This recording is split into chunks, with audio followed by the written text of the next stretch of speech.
HMPV virus కథనాలను కొట్టిపారేసిన China. శీతాకాలంలో శ్వాసకోశ వ్యాధుల తీవ్రత సహజమేనని వెల్లడి. అయినా నివారణకు మార్గదర్శకాలు జారీ చేసినట్లు వెల్లడి. హెచ్ఎంపీవీ వైరస్ విషయమై వస్తోన్న కథనాల్లో ఎలాంటి వాస్తవం లేదని చైనా తెలిపింది. చైనాలో కొత్త వైరస్ హెచ్ఎంపీవీ కారణంగా ఆసుపత్రుల్లో రద్దీ పెరిగిందని కథనాలు వచ్చాయి. దీంతో చైనా విదేశాంగ శాఖ ఈ కథనాలపై స్పందించింది. కొత్త వైరస్ కారణంగా ఆసుపత్రుల్లో రద్దీ పెరిగిందన్న నివేదికలను కొట్టిపారేసింది. శీతాకాలంలో శ్వాసకోశ వ్యాధుల తీవ్రత సహజమేనని, అయినప్పటికీ గత ఏడాదితో పోలిస్తే తీవ్రత తక్కువగా ఉందని తెలిపింది.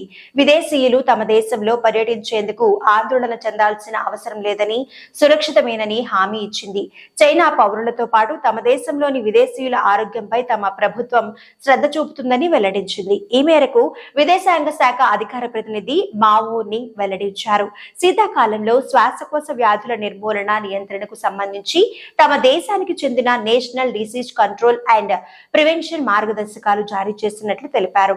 హెచ్ఎంపీవీ వైరస్ లక్షణాలు కూడా ఫ్లూ, ఇతర శ్వాసకోశ ఇన్ఫెక్షన్ మాదిరిగానే ఉంటాయని వైద్య నిపుణులు తెలిపారు. ఈ వ్యాధి లక్షణాలు బయటకు కనిపించడానికి 3 నుంచి 6 రోజులు పడుతుందని చెబుతున్నారు.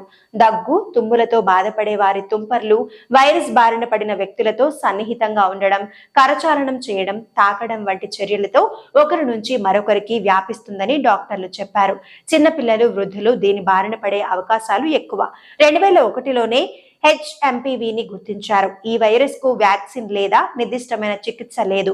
లక్షణాలకు అనుగుణంగా చికిత్స ఉంటుంది.